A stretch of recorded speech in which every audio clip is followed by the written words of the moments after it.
கையை கோர்த்து நடந்து போயிட்டு இருப்பாங்க. அப்ப மார்சுமாட்டா வந்து அவங்க மனசுல இருக்கிறத சொல்ல ஆரம்பிக்கிறாங்க. என்ன சொல்றாங்கன்னா, பாக்கி வந்து இதுக்கு முன்னாடி நடந்த MMA ஃபைட்டுக்கு ரெடி ஆயிட்டு இருந்திருப்பான். அப்ப அவனோட ரவுண்ட் வரதுக்கு முன்னாடி மார்சுமாட்டா பாக்கி கிட்ட, எனக்கு தெரியல வேர் ஸ்ட்ராங்கஸ்ட் கிரீச்சர் அப்படிங்கிற அந்த பட்டத்தை எடுக்கிறதுக்காண்டி நீங்க எந்த அளவுக்கு கஷ்டப்படுறீங்க. இந்த டோர்னமெண்ட்ல ஃபைட் பண்ணக்கூடிய ஒவ்வொருத்தருக்குமே ஒவ்வொரு ஃபேமிலி இருக்கலாம், இல்ல அவங்களுக்கு ஒரு குழந்தை இருக்கலாம், நிறைய அவங்களுக்கு வந்து ஒரு லவ்வர் கூட இருக்கலாம். ஏன் நீங்க அவங்கள பத்தி யோசிக்கவே மாட்டேங்கிறீங்க? எங்களுக்குள்ள ஃபைட் பண்ற நீங்க எந்த அளவுக்கு கவலைப்படுவீங்கன்னு எங்களுக்கு தெரியல. ஆனா உங்களுக்காண்டி இங்க வெயிட் பண்ற நாங்க எந்த அளவுக்கு கவலைப்படுவோம் நீங்க யோசிச்சு பாத்துருக்கீங்களா? பாக்கி அதுல நீரா முக்கியமா யாரோட ஃபீலிங்க புரிஞ்சுக்கவே மாட்டேங்கிற அந்த மாதிரி சொல்ல. சோ அப்ப பாக்கி வந்து அவர் ரொம்பவே பயந்துருக்கா அப்படிங்கறத புரிஞ்சுக்கிட்டு சடனா கிஸ் பண்றான். சோ அப்பதான் பாக்கி அவனோட மனசுல இருக்கிறதா சொல்ல ஆரம்பிக்கிறான். நான் மேபி இந்த மேட்ச்ல சாகலாம், ஆனா நான் இந்த பாத்துல தான் நடக்கணும்னு சூஸ் பண்ணிருக்கேன். இன்னைக்கு நடக்கக்கூடிய மேட்ச்ல நான் ஜெயிப்பனா இல்லையா அப்படிங்கறது எனக்கு தெரியாது, பட் ஆனா நான் இதை பண்ணியே ஆகணும். சோ பாக்கி வந்து அவனோட வேட்ஸ்ல வந்து ரொம்பவே ஸ்ட்ராங்கா இருக்கேன். அதை புரிஞ்சுக்கிட்ட மாற்ற மாட்டாங்க, அவனை கண்டி வெயிட் பண்ணிட்டு இருக்கேன். இப்படிதான் இவங்களோட ஃபர்ஸ்ட் டைம் மீட்டிங் நடந்திருக்கு. அதோட அந்த பியூட்டிஃபுல்லான ஃபிளாஷ் ஆக முடியாது, அது ஒரு ஸ்பெஷலான டைம், நிறைய விஷயங்கள் நடந்துச்சு அப்படின்ற மாதிரி அவங்க பேசிட்டு இருக்கேன். சோ பாக்கி மார்க்ஸ் மட்டும் அவன் எடுத்துட்டு அது வந்து ஒரு ஸ்பெஷலான டைம், அதனால அது நடந்துச்சுன்னு சொல்றியா? ஒரே ஒரு விஷயத்த மட்டும் நீ புரிஞ்சுக்க, என்னோட அம்மாவை தவிர நான் இன்னொருத்தர ட்ரஸ்ட் பண்றேன் அப்படின்னா அது நீயா மட்டும் தான் இருப்ப அப்படின்னு சொல்லிட்டு அவங்க ரெண்டு பேரும் அவங்களோட லவ் ஷேர் பண்ணிக்க ஆரம்பிக்கிறாங்க. பெக்கு பாக்கிக்கு முன்னாடி வந்து ஒரு மாதிரி சிரிச்சிட்டு இருப்பான். பாக்கி கேர்ள் ஃபிரெண்ட் இருக்கிறனால ஒரே ஒரு டெத் ஷேர் தான் விடுவான். பெக்கு பார்த்து அரண்டுட்டு பாக்கி அடிக்கலான்னு கையை வாங்குவான். பட் ஆனா சரியான டைம்ல ஹனாயாமா வந்து அந்த டேட் வந்து ரூல் நாகாம பாத்துக்கிடுவாரு. பெக்கு ஹனாயாமா பார்த்து ஜியா சரி பரவாயில்ல, அந்த 5 பேர்ல நீ தான் பாக்குறது கொஞ்சம் மட்டும் ஸ்ட்ராங்கா இருக்கிற மாதிரி இருக்குது. அவ பேசிட்டு இருக்கும்போது ஸ்பெக்கோட ஸ்பெஷல் மூவ் ஆன கிக்க கொடுக்குறான். கிக்கு வந்து ஸ்பெக்கோட ஸ்பெஷல் மூவ் கிடையாது, பேசிட்டு இருக்கும்போது அடிக்கிறது தான் அவனோட ஸ்பெஷல் மூவ். இப்ப ஹனாயாமா வந்து அவரோட ட்ரெஸ்ஸை வந்து டியர் அப் பண்றாரு, அதாவது கிழிச்சு எரிஞ்சிடறாரு. பார்த்த ஸ்பெக் எதுக்கு இப்ப அவனோட ட்ரெஸ்ஸை கிழிச்சு எரிஞ்சிட்டு இருக்கான் அப்படின்ற மாதிரி யோசிச்சுட்டு இருக்கான். ஹனாயாமா உடம்புல வந்து நிறையவே ஸ்கார்ஸ் இருக்குது. அதுலயும் பாத்தீங்களா அவரோட முதுகுல இருக்க டேட்டூ வந்து யாரோ ஒருத்தர் ஒரு பயங்கரமான வெயிட்டை தூக்கிட்டு போற மாதிரியான ஒரு டேட்டூ ஒட்டி இருக்காரு. அந்த டேட்டூவோட நேம் வந்து A Man Standing Up. இந்த டேட்டூ வந்து அவரோட முதுகுல பல தடவை போடப்பட்டு இப்போ பெர்ஃபெக்டா செதுக்கப்பட்டிருக்கு. இந்த டேட்டூ எப்படி உருவாகிச்சுன்னா, அந்த ஹனாயாமா ஃபேமிலியோட ஃபவுண்டர் இருக்கார்ல, அவர் வந்து கோயிலோட பெல்ல சமந்து கேட்டு இருக்கும்போது வந்து ஒரு திருட்டு கும்பல் அட்டாக் பண்ண பாத்துருக்காங்க. இப்ப யாரும் தெரியாத ஒரு நபர் வந்து அவரை காப்பாத்திருப்பாங்க. பட் என்னதான் நடக்கும்போது அவரோட முதுகுல இருந்து அந்த பெல்ல கீழே இறக்கவே இல்லை. சோ அதனாலதான் அவருக்கு வந்து A Man Standing Up அப்படிங்கிற ஒரு பட்டத்தை கொடுத்துருக்காங்க. இப்போ ஹனாயாமா இந்த டேட்டூவை ஃபர்ஸ்ட் டைம் போட்டுட்டு இது வந்து பெர்ஃபெக்டா இல்ல அப்படின்னு சொல்லிட்டு அதனால ஏதோ ஒரு அசோசியேஷனுக்குள்ள போய் சண்டை போட்டு அவரோட உடம்புல வந்து 100கணக்கான காயத்தை வாங்கிக்கிறாரு. நார்மலா வரலாங்க, சண்டை போட்டதான் 100 பேருக்கு மேல இருப்பானுங்க. ஸ்பெக் அந்த டேட்டூவை பார்த்து ஆச்சரியப்பட்டது மட்டும் இல்லாம ஹனாயாமோட ஃபேஸ்ல வந்து பஞ்ச் பண்ண ஆரம்பிக்கிறான். ஹனாயாமா வந்து திரும்பி ஃபைட்டே பண்ண மாட்டேங்காரு. அப்ப அவர் ஒரு போல்ல அடிச்சு சாத்த அந்த சீனை கட் பண்ணி டோக்கியோல வந்து ஏதோ ஒரு சிட்டில ஒரு 2 பேர் சண்டை போட்டுட்டு இருக்காங்க. மக்கள் எல்லாரும் சுத்தி வேடிக்கை பார்த்துட்டு இருக்கேன். ஒருத்த மட்டும் அவங்களோட மண்டையில கூட்டிட்டு அவனோட நேம் என்னன்னா ஷிபா. இவனை வந்து அதை எடுத்து ஹனாயாமா மண்டையிலேயே போடுறான். சோ இங்க ஹனாயாமாவும் ஸ்பெக்கும் சண்டை போட தயாராக அப்படியே அங்க அந்த ஷார்ட்டை கட் பண்ணி ஸ்டாச்சு ஆஃப் லிபர்ட்டியை காமிக்கிறாங்க. சோ அந்த ஸ்டாச்சு அங்க இருக்கிற வாட்ச்மேன் செக் பண்ண வரும்போது இதுல ஒரு பாட்டு மட்டும் ஏதோ ஒரு ஷீட்டை வச்சு கவர் பண்ணி வச்சிருப்பாங்க. என்ன அப்படின்னு அவரும் திறந்து பார்த்தா எவனோ ஒருத்தன் அந்த ஸ்டாச்சுவை மரண குத்தி வச்சிருக்கான். அவர் அந்த ஷீட்டை எடுத்த உடனே அந்த ஸ்டாச்சு வந்து கொஞ்சம் கொஞ்சமா பிரேக் ஆக ஆரம்பிக்குது. ஒரு யாரோட ஸ்டேஷனுக்கு கால் பண்ணுங்க, ஸ்டாச்சு பிரேக் ஆயிட்டு இருக்கு, யாரோட டப்புன்னு ஸ்டேஷனுக்கு கால் பண்ணுங்க. சோ இங்க ஸ்பெக்கு வந்து இதுதான் என்னோட ஸ்பெஷல் மூவ் அப்படின்னு சொல்லிட்டு ஒரு போஸ்ல நிக்கிறான். சோ இதை பார்க்கும்போதே நமக்கு தெரியுது அந்த ஸ்டாச்சுவை டேமேஜ் பண்ணது இவனாதான் இருக்கும். ஸ்பெக் வந்து இந்த தடவை நான் உன்ன விட போறது இல்லை, என்னோட ஃபுல் பவர் யூஸ் பண்ணி உன்னை பஞ்ச் பண்ண போறேன் அப்படின்னு சொல்லிட்டு ஹனாயாமா ஸ்டாச்சு ஆஃப் லிபர்ட்டியா நினைச்சிட்டு பஞ்ச் பண்ண போறான். சோ அந்த ஸ்டாச்சுவை என்ன பண்றாங்கன்னா மரைன்ஸை யூஸ் பண்ணி லாக் பண்ணிடுறாங்க. அதுவும் கயிறை வச்சு கெட்டி பிரேக் ஆகாம பாத்துக்கிறாங்க. அந்த ஆபரேஷன் வந்து சக்சஸ்ஃபுல்லா கம்ப்ளீட் ஆகும். அந்த ஸ்டாச்சுவோட காரணமா இருந்த ஸ்பாட்டை போய் பார்த்துட்டு எந்த மாதிரியான ஒரு வெப்பனை வச்சு அடிச்சிருந்தா இந்த மாதிரியான ஒரு டேமேஜ் கொடுத்துருக்க முடியும். இந்த மாதிரி அவங்க யோசிச்சுட்டு இருக்கும்போது இங்க ஸ்பெக்கு வந்து ஹனாயாமா போட்டு துவைச்சு எடுக்க ஆரம்பிக்கிறான். அவரோட கிக்கு பஞ்சு எல்லாத்தையுமே ஃபுல் ஃபோர்ஸ்ல கொடுக்க ஆரம்பிக்கிறான். ஹனாயாமாவுக்கு வந்து கவுண்டர் அட்டாக் பண்ண டைமே இல்ல. ஸ்பெக்கோட அட்டாக் எதுக்கு கவுண்டர் அட்டாக் பண்ண முடியல அப்படின்னு பாத்தீங்கன்னா, யூஸ்வலி ஸ்போர்ட்ஸ்ல இல்லைன்னா MMA சண்டை போடுறவங்கலாம் அவங்களுக்கு வந்து சண்டை போடும்போது அந்த அளவுக்கு பிரீத் பண்ண டைம் கிடைக்காது. ஆனா அவங்க வந்து கரெக்டான டைம்ல பிரீத் பண்ணி அட்டாக் பண்ணும்போது ஆப்பனண்ட்டை வந்து ஈஸியா வீழ்த்திடலாம். பட் ஆனா ஸ்பெக் வந்து டிஃப்ரெண்ட், நம்ம எல்லாருக்குமே தெரியும். அவனால 5 மினிட்ஸ் வந்து மூச்சு விடாமே இருக்க முடியும். அப்படிங்கறதுனால ஸ்பெக்கை வந்து கவுண்டர் அட்டாக் பண்றது வந்து கஷ்டம் அப்படின்ற மாதிரி சொல்றாங்க. இப்ப ஹனாயாமா வந்து பயங்கரமா அடி வாங்கிட்டு இருக்காரு. ஹனாயாமாக்கு வந்து ஒரு பர்டிகுலர் பர்சன் வந்து செல்ஃப் கான்பிடன்ஸ் தான் ஒருத்தருக்கு வந்து ஹானர் தேடி தரும் அப்படின்னு சொன்னது வந்து ஞாபகம் வருது. ஹனாயாமா ஸ்பெக்கோட மூஞ்சில ஒரே ஒரு பஞ்ச் தான் பண்ண ஸ்பெக் வந்து ஒரு 4 அடி தள்ளி போய் விடுறான். ஸ்பெக் வந்து அந்த மாதிரியான ஒரு பஞ்சை வாங்கிட்டு எரிச்சு நிக்கிறான். போலீஸ் ஸ்டேஷன்ல ஸ்பெக்கு என்ன நடந்தது அப்படிங்கறத காமிக்கிறாங்க. அவங்க என்ன நடந்திருக்கு அப்படின்னு பாத்தீங்கன்னா, ஸ்பெக் வந்து அவன் இஷ்டத்துக்கு வெளியே தப்பிச்சு போயிட்டு அவனுக்கு தோணும் போது அங்க வந்துட்டு இருக்கிறான்ல.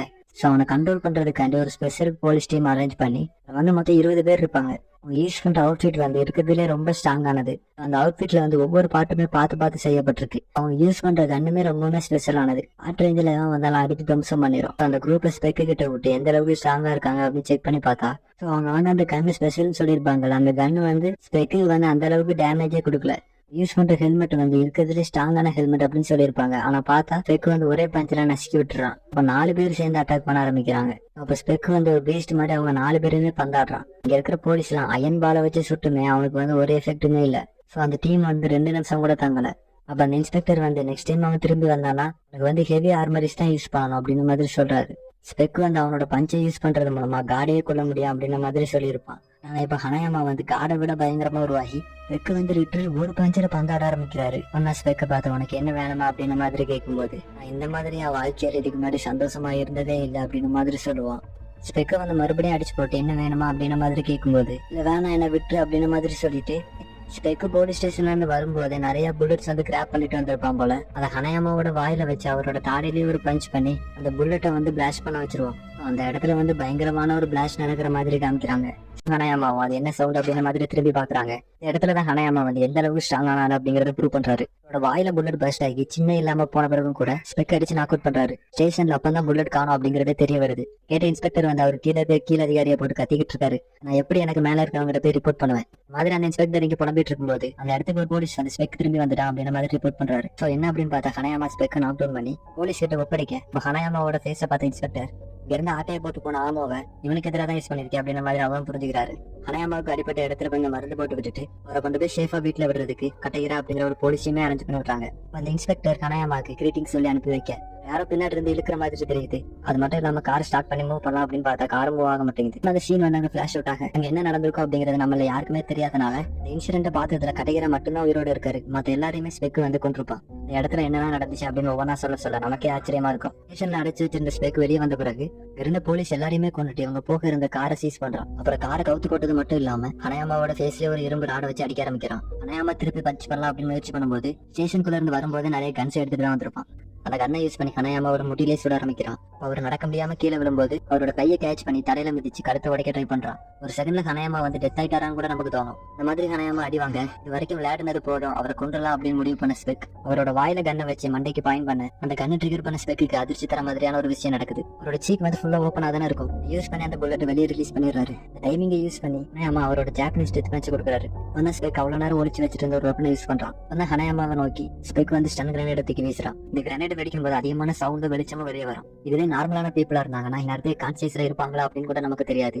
பட் ஆனா ஹனாயாமா வந்து ஒரு செகண்ட் பிளாக் அவுட் ஆக அந்த ஆப்பர்ச்சுனிட்டி யூஸ் பண்ணி அவரோட பாடியை ஃபுல்லாவே லாக் பண்ண ஆரம்பிக்கிறான். இந்த இடத்துலதான் ஹனாயாமாவோட ஹேண்ட் ஸ்ட்ரென்த் ரிவீல் பண்றாங்க. ஹனாயாமாவோட ஹேண்ட் ஸ்ட்ரென்த் வந்து டைனாமிட்டால கூட அளவெடுக்க முடியாது. அந்த அளவுக்கு அவரோட ஹேண்ட் ஸ்ட்ரென்த் வந்து அதிகமா இருக்கும். அவரோட பாடியை ஃபுல்லாவே லாக் பண்ணி வச்சிருக்கான். அப்படிங்கிற போது எவ்வளவுதான் ட்ரை பண்ணாலும் அந்த லாக்ல இருந்து தப்பிக்க முடியாது. ஸ்பெக்கோட ஹேண்ட்ல இருக்கிற ஃபிளஷியை பிச்சு எறியறாரு. அதை பார்த்து ஸ்பெக் வந்து கொஞ்சம் ஆச்சரியப்படுறான். ஸ்பெக் அதை ஃபர்ஸ்ட் பார்த்து ஆச்சரியப்பட்டாலும் வலி தாங்க முடியாம கத்த ஆரம்பிக்கிறான். இப்போ கோவத்துல அவனோட மிடில் ஃபிங்கர் எடுத்து ஹனாயாமாவோட காத்திலே விடுறான். அவரும் சும்மா இல்லாம ஸ்பெக்கோட கழுத்தை பிடிச்சு நெருக்க ஆரம்பிக்க அந்த இடத்துல அன்கான்சியஸ் ஆகிறான். ஸ்பெக் ஹாஸ்பிட்டல் அட்மிட் பண்ண பிறகுதான் அவனை பத்தின உண்மைகள் வந்து கொஞ்சம் கொஞ்சமா வெளியே வர ஆரம்பிக்குது.